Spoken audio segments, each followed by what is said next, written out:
What's up, everyone? Welcome into the DNVR Rockies podcast. And today we are talking about, is it enough? There's a lot of conversations about whether or not this is enough for the Rockies to take a step forward into 2025. We look at the roster and how the Rockies are setting up for next season coming up next.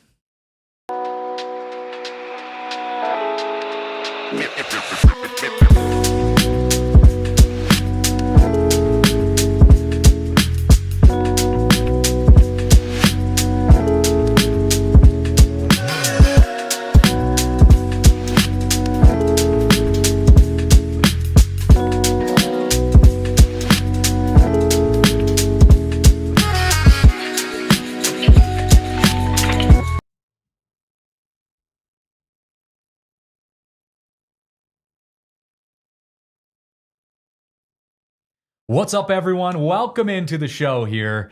And we are celebrating on this Friday, getting you guys ready for the weekend. It's another Rockies podcast here. Christian Saez, Spencer Smith with me, hanging out. Welcome, man. Almost the weekend. It feels good. Thank you. Yeah, I need this weekend pretty bad. I just driving here from my house. The windows are down. The sun is out. Like, it feels like spring in Denver right now. It's incredible. Yeah, I saw this graphic on Twitter or something, and it was like, we're here, and it was like false spring, and I was like, I don't want to believe that. I want to believe that it's supposed to be like 70 degrees on like Tuesday. I know. I'm ready for that every day. It feels like fall spring because we have baseball on tonight. Which is rare for this time of year, but it's the Caribbean Series, which is why I've got my Team Puerto Rico jersey. Incredible. Repping my guys out there in Puerto Rico. They're playing at 11 p.m. tonight. You're going to be first pitch? Late Friday night for you? No chance. No chance I'm up at 11 p.m. watching them. I will watch that game tomorrow. But the Dominican Republic plays Venezuela at 4:30. That's more manageable. I'll watch them.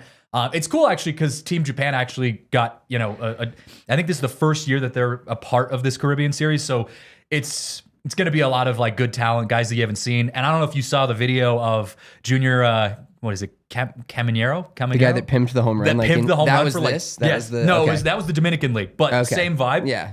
Unreal, dude. Yeah. I literally put out a tweet because it took him, like 3 minutes to round the bases. And I'm like, that's how every single person who hits a home run off the Dodgers needs to pimp every single baseball. You hit a home run off the Dodgers, middle of July. I don't care. You take 5 minutes to round the bases. Yeah, absolutely. Just take as much time as you need, get the whole dugout involved, out of the dugout, whatever it needs to be. Yeah, I know. Just throw your bat to the moon. Yeah. Like just take advantage of it. It's fun. On that note, I will say, baseball has allowed a little bit more of that. And I feel like all sports are starting to allow a bit more of that. And it's cool to see players do some, choreographed stuff when they hit a home run or when they score a touchdown or whatever. And I think sports are getting a little more lenient on that, which is cool to me because you're seeing more personality from the players versus like unless you hit that Mahomes, home run. Yeah, then you get whatever you want. Yeah, exactly. Well, did you see his fake spike? Yes. Where he whiffed Dude, it? you know what so that good. made me think of? You remember when Bryce Harper, back in the day, he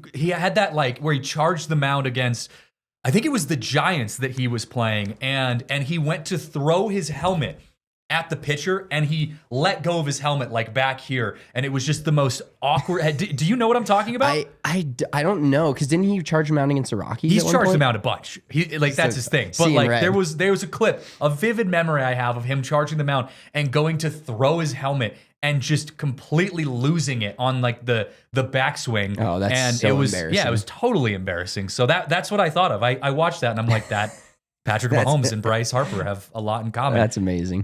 Look, we've got a lot to talk about here on the show today, and we've got someone in the chat already giving us their answer on the question, is it enough? Short answer by Luigi is no. I'm going to have to agree with you there, Luigi. I don't think it is enough, but there is a lot of narrative around the Rockies right now around, is it enough to take a step forward? Is it enough for them to be better in 2025? And I came across this clip the other day. It was Justin Lawrence, who has, by the way, cut off all his hair, which is something new. It was on MLB Radio. You got that pulled up there, Riley? If we want to play that. Yeah, let's play this video. Take a listen to what Justin Lawrence had to say here.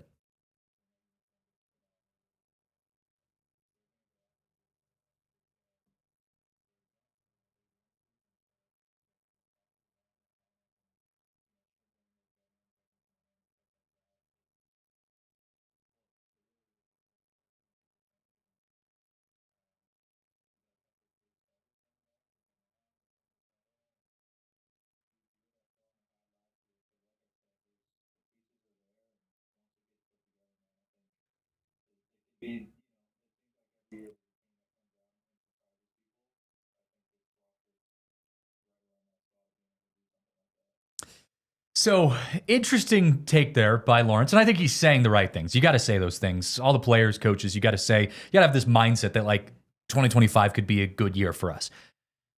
I think when he talks about like, we have the pieces in place, you know, we just need them to kind of work together and we'll be maybe a surprise team in 2025.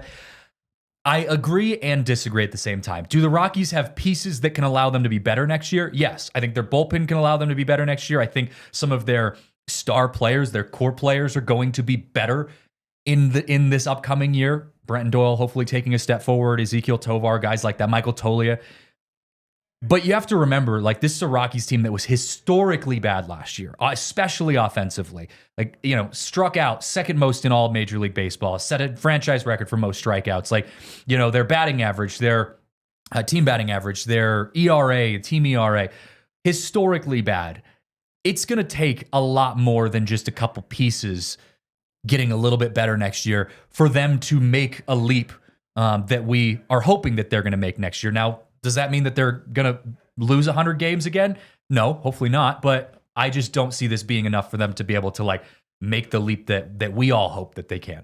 Yeah, I think that, you know, like you said, he has to say those things. First of all, love the take from Justin Lawrence. Hate the haircut. Don't like it at all. But I will say if it makes him pitch better in 2025, then I'm all for it. Aerodynamics, yeah, man. Whatever he needs to smooth the flow to be, because he was so good in 2023, and he was constantly on Rob Friedman, pitching ninja, yeah. constantly with that sweeper, and I thought he was going to be a late inning bullpen piece for us for years. Not saying he's not, but he definitely wasn't in 2024. So I hope he turns it around in 2025. But where it's always interesting in the offseason and talking about the what ifs and the what could be's is there truly is in the MLB and most other sports, but the MLB, it's pretty prevalent where there's a team every year that you're like, whoa, how are they good? Yeah. And everything kind of falls together. And granted, it's a little bit harder in the MLB because you play so many games that you have to have things go right a lot. But I think are they that surprise team? No. But what he's saying about having the pieces to be the surprise team, having the pieces to be the Detroit Tigers of 2025. Now they don't have a Tarek Skubal, but they have yet. But they have in the field, really. I mean, you know, we've gone through their lineup a few times and talked about the guys that we expect to be good in 2025 and take a step forward. Like, I'd put their lineup and the fact that they do hit at Coors Field 81 times a year up against, you know, you have the Dodgers by themselves, and then you have Dodgers, Yankees maybe by themselves, but then really a bunch of other teams. Like you could put all 9 of our hitters up against all 9 of their hitters, and in a vacuum stats only paper world, we're just as good or can be just as good. So I think is the point. Yeah, I see where he's coming from in that aspect, and the fact that, you know, it's a lot of dudes that are in their early 20s. It's a lot of dudes that are just starting their career. And there's more of the hope of excitement of we don't know what this team is yet or what this team can be versus like we expect them to be good and they're not, or we expect them to be really bad and they are. You know, there's a lot of like, you can have expectations as a fan because we all do as fans, but in general, like I truly don't know what to expect from this team. It is a weird vibe going into 2025 because on one hand, there are tangible pieces that you feel like are going to be better in 2025 than they were last year. But on the other hand, you're right. Like, you have to remember that this is a team that was, again, historically bad last year. So it's like trying to find the balance between the two of like, what type of Colorado Rockies team are we going to get? The point that you made about they can be competitive against other teams is, I think, the biggest piece for me.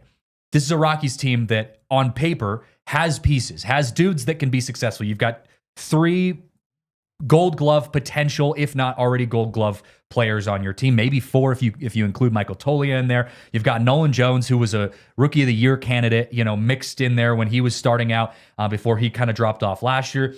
Kris Bryant, for whatever it's worth, you know, we still haven't seen him healthy in a Rockies KB uniform. I don't know what that ends up even looking like. Is a healthy KB even enough at this point to be anything? But, you know, we don't know what that even looks like because we've never seen him be healthy in a Rockies uniform. what's the floor for and ceiling for Thairo Estrada? Like there's so many unknowns in this Rockies lineup that I think that's what's so interesting about going into next year is that we just have no idea what we're going to expect. Now, speaking of that, we're talking about pieces. Bill Schmidt, when we were at Rockies Fest about a week ago, he said that he does expect them to make a move or two before this spring training starts. Now, he didn't clarify on how big they wanted to go on that. He did say it was probably going to be in the bullpen. There's been a name tossed around over the last 24 hours on a guy that could fit the bill, very Rockies-esque type player. Ryan Brazier just got DFA'd by the Dodgers, which is hilarious because the Dodgers are so good they can DFA a guy who has a career 3-point ERA, and has been pretty good for them. Yeah, the tweet I saw was like he had a .98 ERA in like his last X appearances last year. I'm like, oh yeah, that sounds like a DFA guy. Yeah, screw him. Get him off my roster. I don't want that guy. Sounds like the Rockies' ninth inning. Sounds like a closer. Yeah, exactly. So he's available. Now, could the Rockies make a trade for him? Maybe.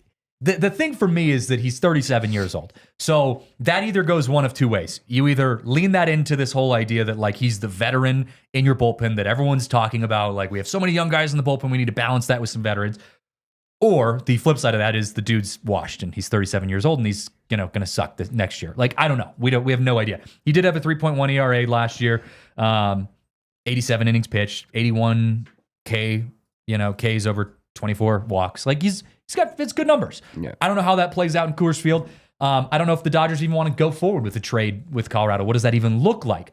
But regardless, there is a possibility that the Rockies make a move before spring training, which is not that far away. But in light of spring training being around the corners, let's build an opening day projected roster because I saw one. Did you see someone posted a projected roster? I did. I saw one this morning. Yeah, I saw one this morning too, and I actually disagreed with it. Because it was Rockies Now, and no offense, Rockies Now, I appreciate some of the stuff you guys do, but they had Tovar leading off. And to my understanding, I think Brenton Doyle is going to be your leadoff hitter for the Colorado Rockies. And just the conversations we've had with Bud Black, Bill Schmidt, Brenton Doyle, like the dude wants to be a leadoff, team wants him to be a leadoff. I think Brenton Doyle is going to be your leadoff hitter to start off 2025. I completely agree. So if you have a guy, now it is funny to me, like back when we were playing baseball when we were kids, it was like fast guy, then decent hitter, then power hitter, then massive power hitter. Like there was like a pretty constructed way to do the lineup. And now you see guys like Shohei Ohtani or whatever. They just hey, put him up as high as you can in the lineup. Get him as many at bats. Yeah, exactly. Yeah. And I feel like Doyle's not a overarching power hitter. Like he's not going to hit. He maybe hits 20 home runs, 25, which is a decent number, especially at Coors Field.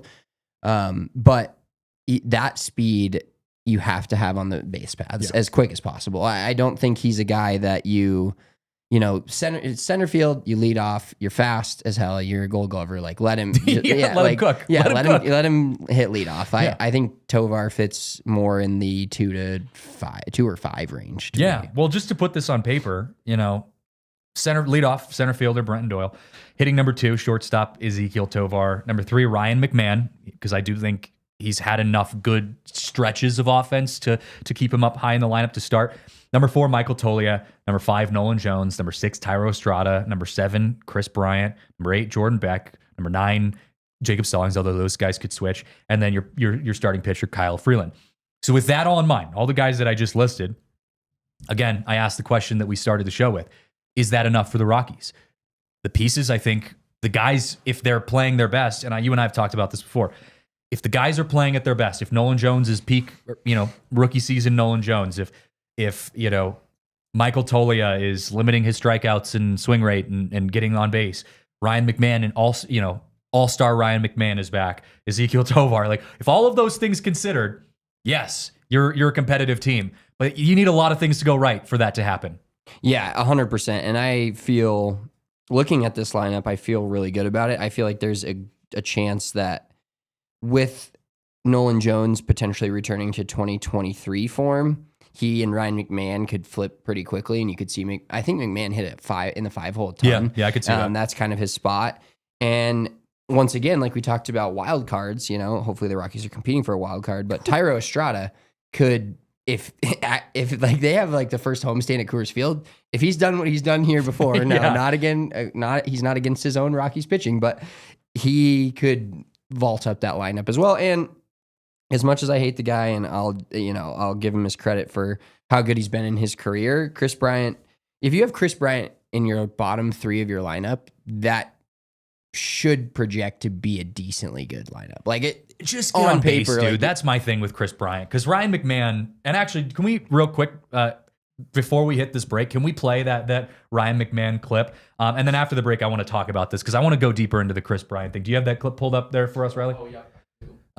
This was Ryan McMahon at Rockies Fest talking about who he thinks the missing pieces for the Colorado Rockies. I think we're trending towards the end of that growth period, though. Okay. These guys have made strides. They've done it in the big leagues. Michael Tolia had a heck of a year. Obviously, Brent Doyle, Tovar, we talk about them a lot. And then a lot of the young guys in the bullpen, they've made their growth, and we're hoping we're trending towards the end of that and just focusing on winning baseball games. Yeah, no doubt, man. A healthy KB. I mean, listen, you guys have covered it. He's extremely frustrated with how it's gone, and I expect a lot more from him this year. I think he expects a lot from himself. But yeah, for us to be good, we need a healthy KB. For us to be good, you need a healthy KB. Meyer in the chat says your highest paid player is batting 7th. I'm going to tell you why that's actually generous for the Colorado Rockies coming up after the break.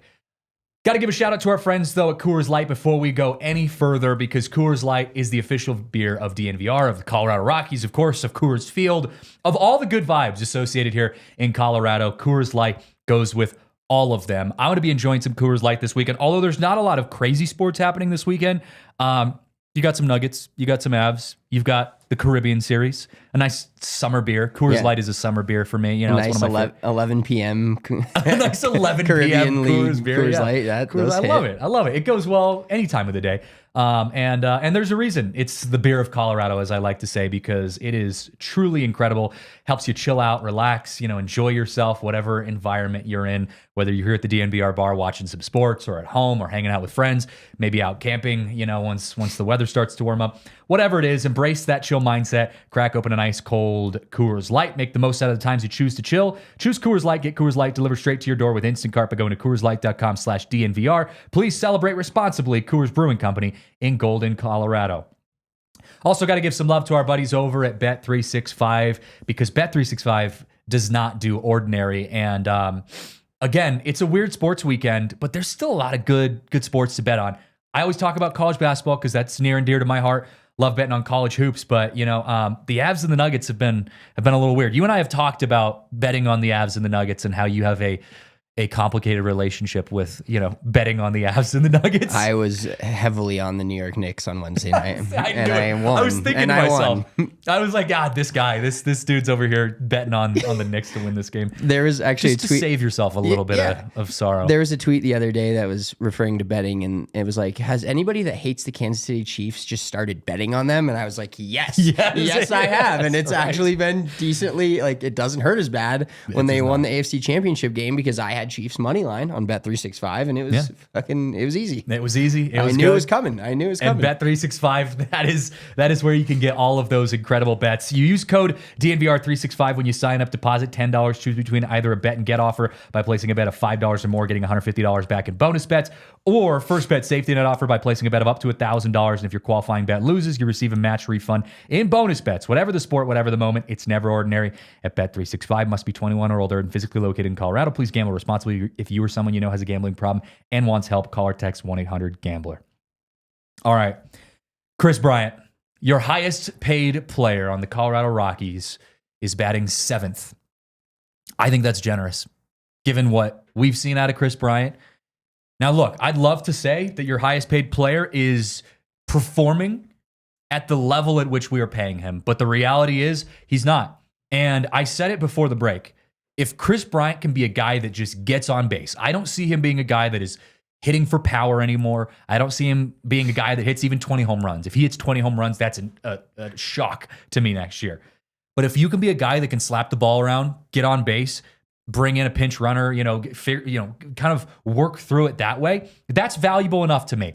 It's not his contract valuable, but it's valuable enough to salvage what's left on his contract, make him something that provides value to this team. 100%. And you look at if you take the contract number out of it, he can, like you said, getting on base, if he can be a professional hitter in that seventh spot and a guy that's had a lot of at-bats, a lot of important at-bats, won a World Series, like that can be stressful on other teams pitching, knowing that that guy's hitting seventh. We're not saying he's going to be 2016 Kris Bryant, but if he can be, a middle of the road player to what his highest level was, which was one of the best players in baseball at the time, it's a decent spot for him to be in seventh. And yes, the contract sucks, but we have to get over that fact and realize that the Rockies are the Rockies. They paid him what they, there's bad contracts everywhere. Look, in all of sports. Yeah. They're magnified when your team is really not good and you're seeing a guy that's making more than probably like 4 players combined that are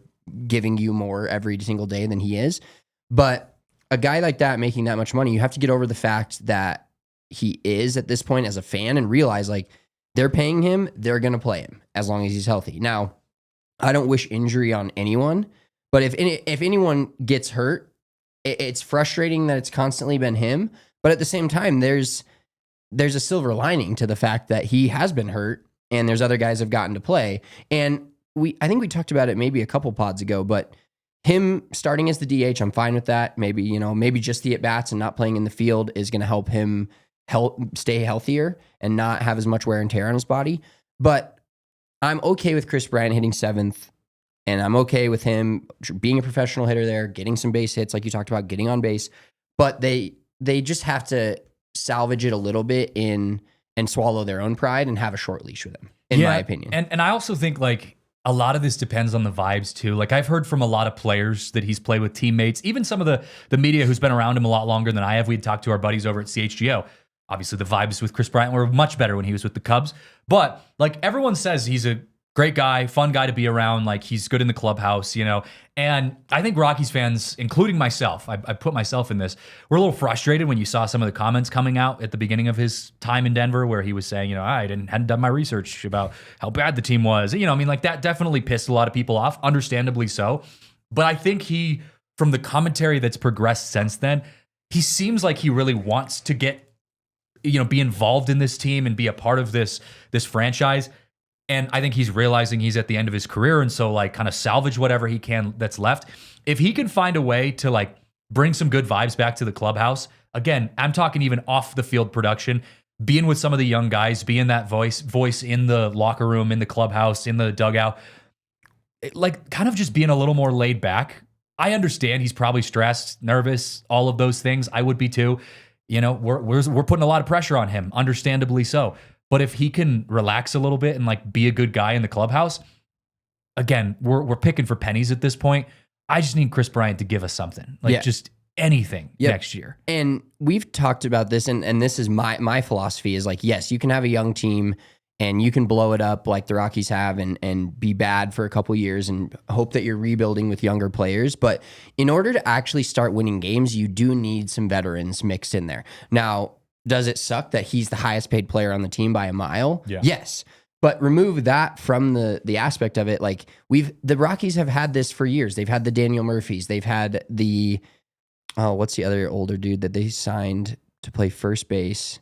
And he like took a bunch of at bats away from. Oh, I know who you're talking about, and I'm spacing on his name. I know who you're talking about, though. And they do that all the time for the Rockies. Yeah, exactly. And that's why I think Ryan Brazier would be a typical Rockies signing. Right. Yeah, get the older guys, but you're good if you actually want to, because this is the year where, to me, yes, you're maybe still 2 years out from competing, but you watch enough sports, you see teams that learn how to win. And even if that means learning how to win 75 games, 70 games, whatever the number is for the Rockies less this year, than 90 losses. It's more important than them like all of a sudden just, shooting up and being really good. Like you can't just show up and win 90 games. Like it doesn't happen. But the growth has to happen, and the growth happens in the younger players with the help of some veterans. It's every sport you see, whether it's a great example for the Nuggets, DeAndre Jordan. The dude never really played, but he is integral in the locker room. Jokic just said it a million times. They had a young team when they won the title. They had a few young players, and DeAndre Jordan's just like the father of the locker room. Now, like I said, DeAndre Jordan isn't the highest paid player, so it makes it tougher to swallow seeing KB be that.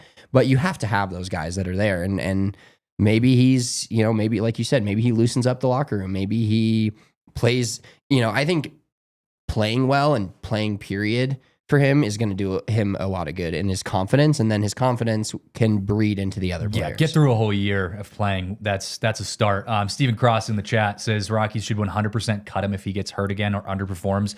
Javi Baez and Bryant on very similar roads. Agreed with that. I'm actually wearing a Javi Baez jersey right now. Let Bryant go and give playing time to Veen, Fernandez, etc. Here's where I don't think the Rockies are going to cut him, even if he underperforms. He's guaranteed all that money, and I think the Rockies have too much pride to let that one go completely. But I do think they have enough confidence in their young guys to say if he's underperforming, he's not playing anymore. We have not only outfielders that can be good, we have guys at the DH slot that could be better than him. You've got a guy in Charlie Condon who's not too far away from being in a Rockies uniform. Maybe he ends up being your Kris Bryant next year. Maybe it's Hunter Goodman this year who plays out of the DH. Again, I said if Hunter Goodman plays the way he did at the end of the year, he's like a Jock Peterson type of guy for me, and maybe he's your future catcher. Regardless, no matter what it is, Kris Bryant has a short leash. That's for sure.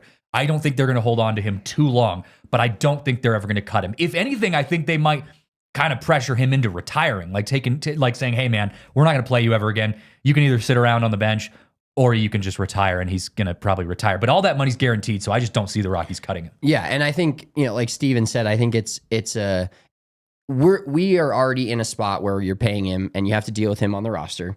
So you might as well see if he can recreate some of his old magic of MVP level seasons. And if he doesn't, I think the biggest meet in the middle line is the short leash. Because as Rockies fans, he in my mind, and I think a lot of Rockies fans in general, with how they feel every time we hear the term healthy KB, I think every Rockies fan is like, oh, what a joke. And it kind of is at this point, but as long as he has a short leash, I'm okay with them trying to get, when you invest in something like that and you spend that amount of guaranteed money for a team that normally doesn't do that kind of stuff, like you got to at least see what you got out of him. Play the what if game. Yeah. What if he ends up being beneficial in some way or another? Yeah. Exactly. You set your expectations very low for him as a fan, and you hope that he exceeds those and then maybe becomes a decent player in your lineup. And if he doesn't, then all right, it's time to at least, like you said, sit him down. I don't think they're going to cut him either, but like sit him down and be like, hey dude, we're going to play with a 39-man roster from here on out. This isn't it, dude. You just aren't good anymore. And we have, this is too valuable of a season for the younger guys in order to waste it with a guy like that. Now, let me go full purple glasses. First 20, 30, 40 games, they're hovering around 500. They're winning some games. KB's playing good.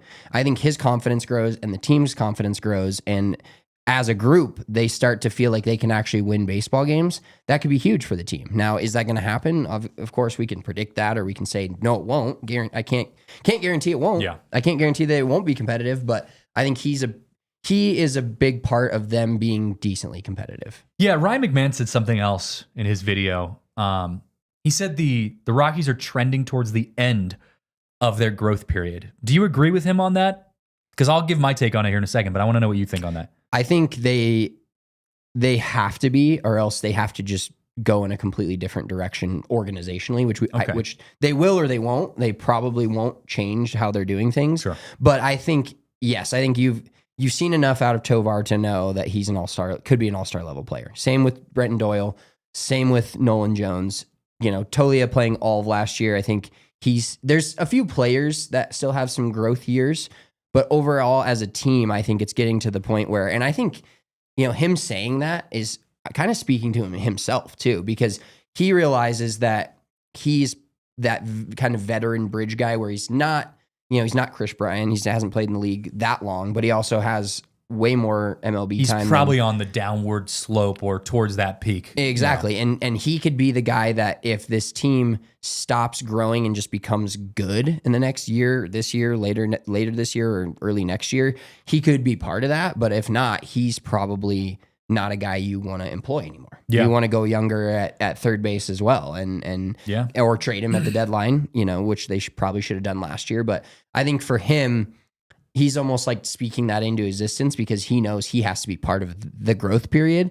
And if the growth period's done, he's probably done as a Rocky. True. I do think as long as you have draft picks in the top 5, you're probably not done with the growth period. And I know that, like, I mean, the Dodgers have, I think, rated one of the best farm systems in all of baseball because, of course, they do. And they're in a window where they're going to be competing in the World Series next year, most likely. So it's not to say that like you can be competitive and still have a good farm system at the same time. But I heard that, and to me, I'm like, look, Charlie Condon's 2 years away from being in a Rockies uniform. You're going to get a top 4 draft pick next year or this year. Like, you're not there yet to me. Like, maybe you're better, but I don't think they're there yet. I would say get Chase Dollander in the mix. If he becomes a guy that's really you can form your starting rotation around, then you can start having that conversation. I just think there's still too many missing pieces for them to be able to say we're at the end of trending towards the end of our growth period. But I do agree with you. Ryan McMahon, he's looking at his career saying, look, I got probably a couple more prime years left before things start like going downhill. I'm praying that they're at the end of their growth period, because if something's going to happen, it better happen soon if I'm going to be a part of it. So it's interesting, though. Interesting that he said that. And it sounds like he does want to be a part of it. I of think, course. I think Ryan that's McMahon is a forever Rocky. Yeah, and that's like the endearing part for me as a Rockies fan, because I'm a forever Rockies fan. I love the guys that feel like that, and I feel like he knows that he also has had. I don't know. I don't have the numbers in front of me, but the last 3 second halves of his years have been tragic. Yeah, and it's got to be frustrating as a veteran who is a decent MLB player. I mean, I think he's probably an average MLB player, maybe a little higher than average in some spots. To know that you got a bunch of young guys around you and you have a level in you that you've seen before and you can't reach that, and you got guys that are like kind of not counting on you, but they're part of the team that like could be good, and you're like, oh, I used to be good, but now I'm fucking not. And I think that's like, internally, that's frustrating for him, because he sees how good the guys can be that are coming up. Yeah. I don't blame you at all. Got to take a break here. After the break, though, I do want to share a little video from one of our minor league teams that we have tossed around. They have a new alternate identity that we're going to talk about, and I want to go through the idea of what would the alternate identity for the Colorado Rockies be if we were to make one. So think of some things. We'll touch on that after the break. Got to give some love, though, to our friends over at Toyota real quick, because Toyota is the official vehicle of DNVR, the official vehicle of the Rockies. I mean, it goes deep. Toyota is, I almost feel like they're the official vehicle of Colorado. I feel like you can't drive down the street without seeing like a super nice looking Tacoma, 4Runner, any of those types of cars. It just feels very Colorado to me.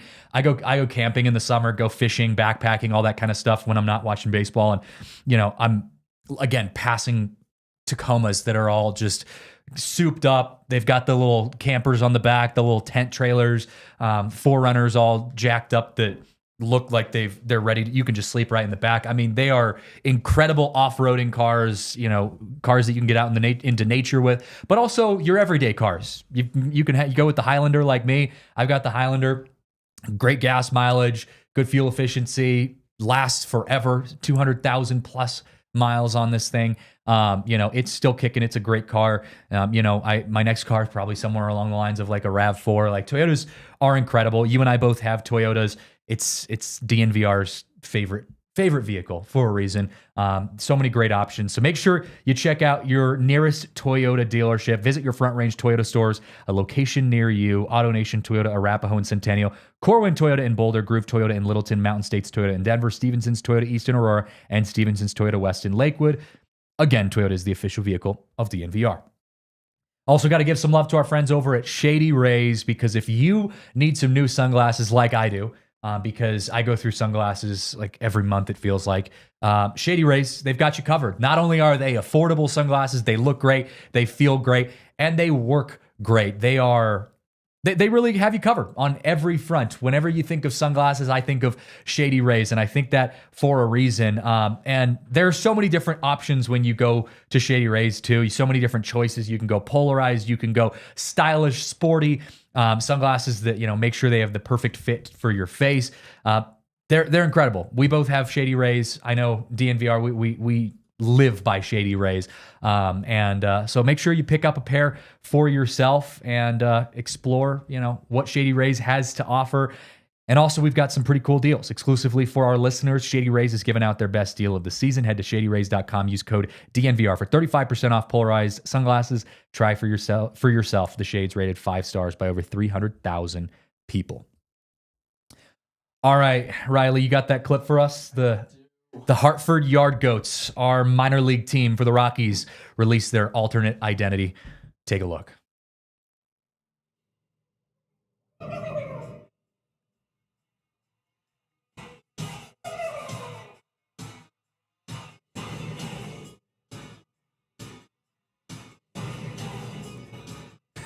I love it. I could watch that video. We should have started the show with that video, actually. The music, the vibes, the Thunder Chickens. What a cool thing they got going on. I know they're not the first one to do this. It's been kind of starting to pick up some traction, minor league teams creating an alternate identity. I read also why they chose the Thunder Chickens. They said, quote, "The Thunder Chicken is a nickname given to wild turkeys because of the loud gobbling sound they make. Connecticut is home to a large, stable population of around 35,000 turkeys." That's a lot. We have some turkeys here in Colorado. I try not to hit them when I'm driving up in the mountains because they're everywhere.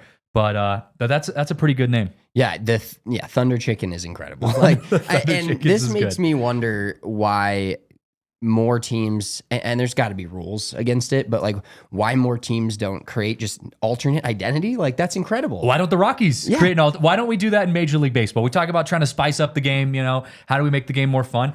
Give me a week where we can be a totally different team, wear totally different jerseys, like the City Connect, but on steroids, right? Like go through something totally off the chains. A full-on identity.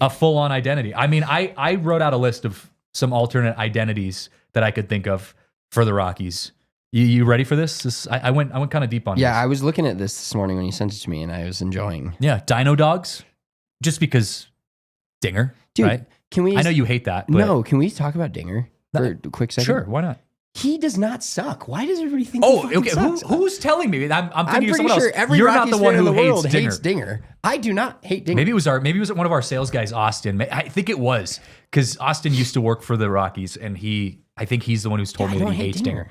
The story behind Dinger, it makes complete sense. I mean, they found the bones of a dinosaur under the stadium. They hatched them out of an egg. Like, it's great. Like, why do people hate that? I think it's because it gives off Barney vibes. I think that's the Maybe I like Barney too much as a kid. It's just Barney fan. It's just pulling at my child heartstrings. Big with Barney fan over here. Yeah, I was a big Barney fan. But yeah, no, we don't need to hate Dinger. So Dino Dogs could be cool. I mean, that also you could sell hot dogs with that. Dino Dogs. I don't know. That's just getting a little creative with the DD type sound there. The Mountaineers. That could be another one because, the Rockies, Colorado Rockies, Mountaineers. The Purple Pirates, way off the rails on that one. Purple Pirates goes kind of hard. That logo would be sick. Yeah. You could make like a really sick, full on ship with a fucking pirate on the front. Or just be like those high schools that just totally rip off some professional team's logo and make it their own, but just change the color. You just take the Pirates logo and just make it purple. Yeah, like every high school I played in Colorado had we were the Elizabeth Cardinals. It was the Arizona Cardinals logo, I to the T, and they finally changed it and added some brush strokes in it. I was like, oh, it's so different. Yeah, you really paid a lot for that design there. The curveless curveballs, an ode to our poor pitchers who have to pitch out here at elevation. You could just go full on the Brewers. Just take the name of the Milwaukee Brewers because we are Coors Field, Coors Light, all of the above. Yeah, I think with Colorado is more of a brew state than Milwaukee, Wisconsin. To get out of here with that. I'd like that. I like Mile High Club. The Mile High Club. Dude, just they would never, but that would be the Utah Hockey Club, the Mile High, Mile High Club. The Colorado Baseball Club. That would be way off the rails on that one. The potholes, because there are so many goddamn potholes in the state of Colorado. Yeah, hopefully this construction on Colfax here ends sometime soon. Mm-hmm. I mean, Colfax is just one big pothole at this point. The Colorado Stoners, I love that. Burge coming in from the top rope there. The Colorado Stoners, that's good because you could make that very Rocky-esque. I could see that. The Ski Patrol, skis, Colorado. Very Colorado thing. The Park Rangers, Ranger Rocky. Ranger like Rocky would be fun. Maybe we get Dinger in a Smokey the Bear outfit. We kind of like the Ranger, their Park Rangers, also dinosaurs. But like, did you ever used to read those like Ranger Rick cartoon things when you were a kid? You know, like the raccoon that was like a park ranger or whatever. And yeah, those things were great for me when I was a kid. But so you could make it like the logo could be like a raccoon with like a park ranger outfit on, but with like a Rockies hat. Yeah, Rockies colors. Like it's still the Rockies, but I kind of wish they would change to the Denver Rockies. The Denver Rockies? Yeah, I think that. No, dude, I Colorado, like that. The Rockies are such a statewide team, though. Like it's such I know. a team that just and then we have all these the random shitty states around us that also like the Rockies, which shout out to them for liking the Rockies. Shout out to the Wyomings, the Nebraskas, the Vegas. Exactly. Like we have our like TV map is massive. Like there's a lot of people out there consuming Rockies baseball. People are hearing Drew Goodman's voice way out in the middle of nowhere, Wyoming. Yeah, I'll there's some good ones though. I think an alternate identity would be fun for the Colorado Rockies. I say why not? I mean, like make baseball fun. I mean it's what we try to say. Our slogan here at the DNVR is like make it fun to be a sports fan again. Make the Rockies fun again. If you're not going to win games, then you might as well be fun. It's why I advocated for an in-season tournament for baseball because I'm like if you can give us a random week where we get to like have a hope that the Rockies could win something in the middle of the year, even though it doesn't mean anything. Sign me up, man. Like, dude, I'd hang a banner. I would hang a banner. I would put that trophy up. Yeah, hang that banner in left field. The Rockies just have a trophy case full of in-season tournament trophies. Give us something, man. Give us something. Anything. Well, speaking of that, did you see that the MLB The Show cover was released? I think it was Ellie De La Cruz, Paul Skeens, and who was the other guy? Oh my God, what am I doing here? I had it. There's 3 guys. Help me out in the chat if someone's listening. But they had 3 guys on the MLB The Show cover. Who would be your 3 for the Rockies? It would be Ezekiel Tovar, Brenton Doyle, and who's your sleeper? My sleeper. If you say Kris Bryant, I'm going to walk off this show. No, I wouldn't do that to you. Maybe it would be Kyle Freeland. Really? Okay, that's a good one. He's got some swag too. Swag. The way he looks and like I love like the tatted arm and he's got some good hair and kind of always rocks a beard. I think in a perfect world, skill wise, like if you're looking at guys that would semi be recognizable, maybe Herman Marquez, but he's kind of lost. Charlie Blackmon would have been the guy Yeah. until he retired. 100%. I had Tolia, but now that you say Freeland, the design part of my brain goes more to Freeland. Like Tolia's fine. He's a good looking kid, but like, he doesn't have like the tattoos, just the vibe that Kyle Freeland has for like a cover athlete. Yeah. Brenton Doyle's like bull tattoo on his forearm is hype. I know. Well, and there's that picture I can think of right now of him like screaming after he like, scored on like a walk-off hit or something like that. And, I could see them using that. I think, will there ever be a Colorado Rocky on the cover of MLB The Show? What a loaded question. Yes, I believe there will be at some point. I mean, maybe one day. Yeah. There's a couple guys on this team with some inflated numbers that may be there. Yeah. Brandon, thank you, by the way. Gunnar Henderson was the guy I was leaving out. I have seen it 50 times. I just totally forgot about Gunnar Henderson. I was actually a little bit surprised at Ellie De La Cruz. I mean, Ellie De La Cruz is a great player, but I think he made it more because of his swag too. Like on the cover, like he's a cool player to put on a cover. And he's also like unicornish. Like he's not like he's like Victor Wembanyama in the NBA right now, where it's like he's like a shortstop. He's tall, like he's very tall and lanky. Like he's just like he's kind of a weird. Not weird looking dude. I'm not the greatest looking dude, so I'm not gonna like comment. You're a weird looking dude, but it works. How Spencer. Other dudes look, but like he's kind of like a unicorn athlete. Yeah, I get you. I think if there was ever gonna be a Rocky that made at least in the list of Rockies that we have now, Chase Dollander maybe because Paul Skeens did it. Now Skeens is a very unique player, but Chase Dollander could be that guy if he became the next Paul Skeens. High expectations there. Charlie Condon could come up and just be Aaron Judge. I think Doyle, if we're combining like swag and performance, if Doyle became like the next Bobby Witt Jr. type of player, like offensively and defensively, he's already got Bobby Witt beat defensively, in my opinion, but like offensively, if he could kind of match to that level with the swag that he has, like I could see Brenton Doyle being that guy. I mean, I think that Brenton Doyle is going to have this next year be the year that like he puts the world on notice of who he is. People nationally will say, if there's, we no longer, Charlie Blackmon doesn't play for the Rockies. So if there's a market outside of Colorado that is like, has to pay attention to the Rockies for whatever reason, they'll think, I don't know anyone else on the Rockies except for Brenton Doyle. Like that's the guy that I know for the casual non-Rockies fan.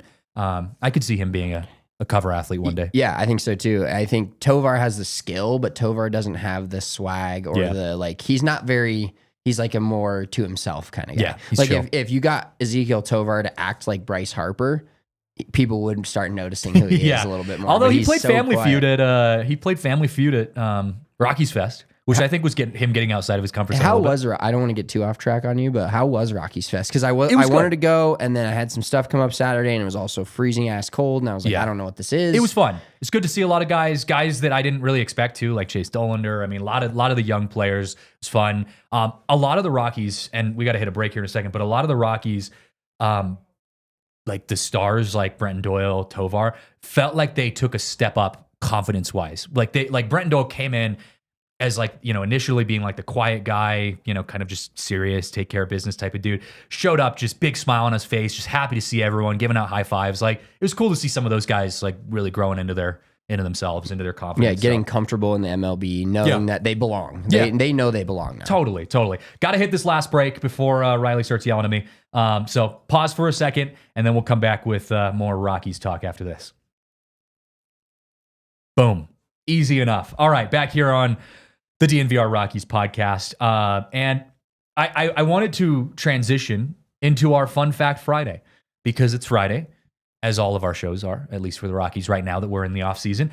And on Friday, we'll do this segment called Fun Fact Friday. And this is an interesting one. I don't know if you looked ahead and saw what I wrote for this. Did you see what I wrote? I did not get that. Oh, you didn't? No, Okay, this will be new to you. You probably already saw this on Twitter, though. But Jacob Stallings, saw this on social.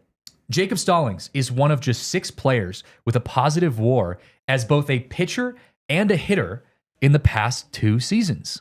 So he's in the company of Shohei Ohtani. Can you put this graphic up there, Riley? I saw this and I was shocked. I forgot that Jacob Stallings pitched like a decent amount when he was, for a non-pitcher, when he was playing for the Marlins.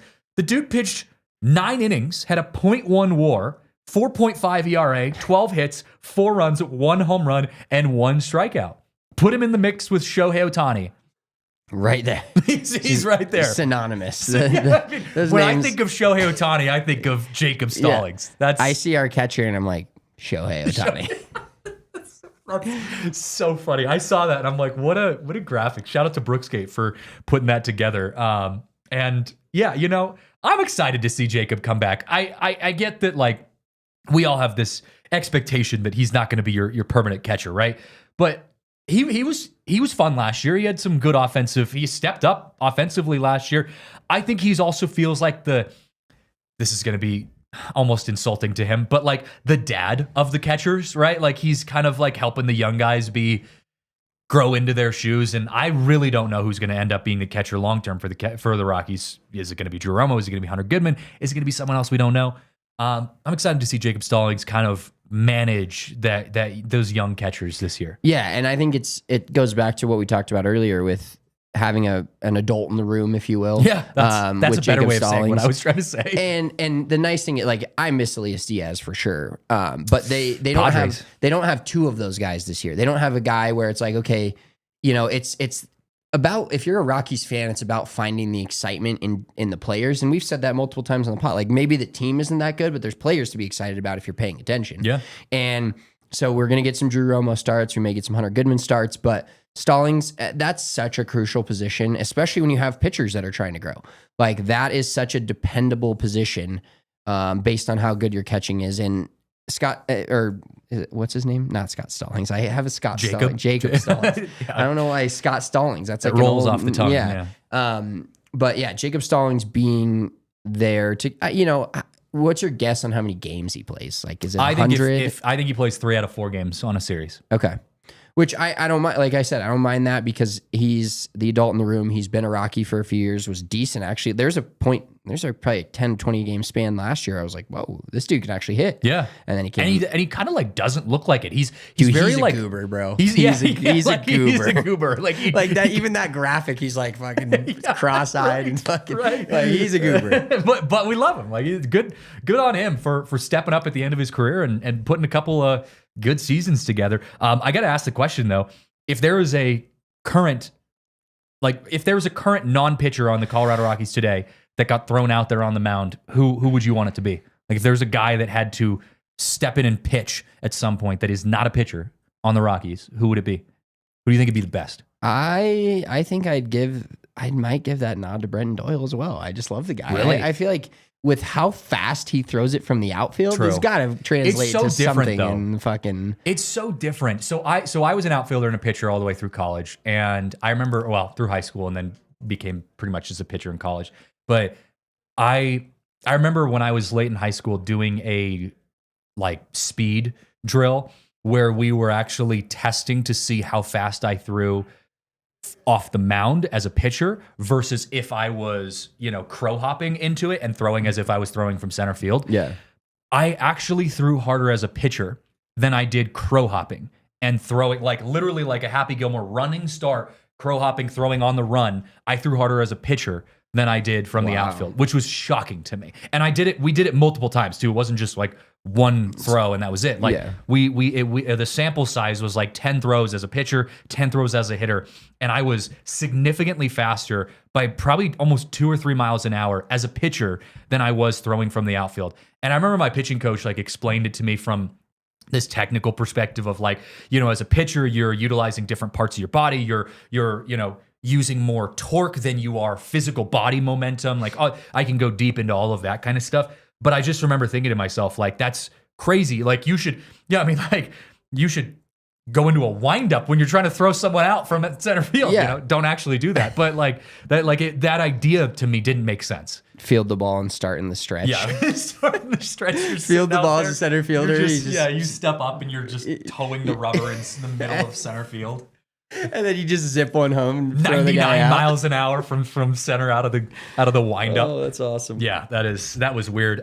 Doyle's a good one. I think Ryan McMahon could be good too. Usually infielders, because they're so used to the compact nature of throwing, like keeping your shoulder tucked in. Outfielders, you're just winding up and hucking it. Infielders are a lot more, compact. As I said, I think Ryan McMahon could be a good little pitcher. Didn't he used to pitch back in the day too? Like in college? Yeah, I think he. I remember Charlie Blackmon did. Yeah, Charlie Blackmon definitely did. It's fun. Baseball is fun when you get a position player pitching. Yeah, it's like I don't even know if there's another sport that like even remotely gets to some level of crazy in a middle of a season game. Like, do you that. ever like, put like your running back in at quarterback, like taking snaps outside of like an option play? Right. Yeah. It's like the NFC Championship where all the 49ers quarterbacks got hurt. So Christian McCaffrey had to play quarterback. and it was a complete disaster. But the fun part about the position players pitching is like sometimes they are actually like decent. And they don't throw hard. They don't throw, but hitters are so dialed in on, the scouting report for the starters and this guy and that guy throwing 100 and watching a curveball that somebody comes in and throws like 75 and you all of a sudden can't hit it. You're like paralyzed. And you're thinking a lot about it too. You're as a hitter, you're sitting there thinking like, this is weird. On the flip side of that, do you miss pitchers getting to hit? Because German Marquez talked about it in his Q&A. I saw that. Yeah. He was an electric hitter. He was. I was still a good remember hitter. his bomb to left center field and he just like, and the funny thing about pitchers hitting, I do miss it. I don't miss it for the idea of what the Rockies lineup could be at Coors Field with a really good lineup and also adding a DH. I thought it was archaic that two conferences of the same league were playing two different sets of rules. Yeah. But I miss the pitchers hitting for just the the sheer like excitement when they get into one and they, or like looking at their batting average and it's like, he's 1 for 37 this year. Yeah. And you're like, fuck. What? And also like, I vividly remember, because again, I grew up in a Giants family, and, so I remember Madison Bumgarner hitting the ball hitter. like 500 feet, just randomly. He'd strike out and his swing reminds me of Jacob Stallings. Now that I'm thinking of it, like just a kind of choppy, like awkward guy, but every once in a while he just connects. Yeah. Didn't he hit in like pinch hit in late innings sometimes? He would like pinch hit. That's incredible to me. And, Like, and I think he love did that in a playoff game. He pinch hit. Yeah. In like a late inning playoff game where they were like, we just need someone who can hit a home run. Well, one of the worst Rockies memories is Archie Bradley in the wild card game. PHNX friend of PHNX Archie I was at Bradley. that game in Arizona, and I'm like, oh, it's a pitcher. We're fine. Like, that game was so insane, just back and forth and homers and Story going deep and Goldschmidt. And it was an intense game. And then we got it down to the end, and I think we were down 1, and Bradley comes up and rips a double, and I'm like, you guys, this guy, this fucking bullpen pitcher. Well, and I also remember like one of my favorite parts of like the playoffs, because you can expand your lineup or your roster in the playoffs, is when you get those guys who have not stepped foot on a big league field for any other reason other than the fact that they're the fastest human being in the world and they can steal a base pretty much anytime they get out there. And I don't remember what team it was. Was it the Royals? It was Gerard Dyson for the Royals is who it was. The little tiny yes. Probably 5'5", but the fastest motherfucker, and never played. Never played in the playoffs except for when they needed to steal. But a base. I remember there was one game where he went in the game. They ended up going into extra innings. I almost said overtime. My head's in basketball world right now. Went into extra innings, and he ended up having to take an at bat because they were so like deep into their depth chart. And I think he struck out or something. But I remember thinking to myself, if this little guy gets a hit in one of the biggest moments of his life, like I'm like, that's going to be one of the greatest baseball memories I've ever experienced. He didn't, but I do remember guys like that, like and Dyson sticks out because I remember the Royals that they played that just like very, not necessarily money ball, but like so like small ball and all this stuff to win that World Series. And they would just be like, yeah, we got this fucking wild card that just comes off the bench. This little guy, when we need a base stolen and you can't stop it. Did you ever watch the documentary on Netflix that just came out, The Comeback, the Boston Red Sox one? No, I panned over it the other day. It's good. You should watch it. Just as a baseball fan, I don't care about the Red Sox, but like as a baseball fan, it's good vibes. But Dave Roberts, I guess I never really realized, because this was not before my time, but I just wasn't as deeply like watching every single game. Maybe it was before my time, but like I never realized how intense Dave Roberts was on the base paths. Like that guy was like Gerard Dyson and Dave Roberts were like the same kind of guy. And I remember the Red Sox putting Dave Roberts in the game just simply to steal bases. And now I look at Dave Roberts now and I'm like, you did that? That guy was stealing bases. Yeah. I mean, Bud Black is really good friends with Dave Roberts. They live like down the street from each other. And when we were talking to him, because of course the most common question that was brought up at Rockies Fest during our media was, oh, what do you guys think of the Dodgers and what the Dodgers are doing? And Bud had some bright responses to that, but he's talked to Dave about that a bunch. And he was saying, like, yeah, we have text threads with them and we're just like texting him like, really? You signed another one? Yeah. Oh, okay. All right. I mean, I can't imagine how it feels though to be Dave Roberts, knowing that like if you don't win a World Series next year, your job might be in jeopardy. 100%. You could go to the World Series. I think it was this past year, to be honest. Like if they lose to the Padres or lose to the Yankees, I don't know if he's the manager there again. Yeah, that's the crazy part about it, and that's where I know we did the show already. About like are the Dodgers breaking baseball? Is baseball broken?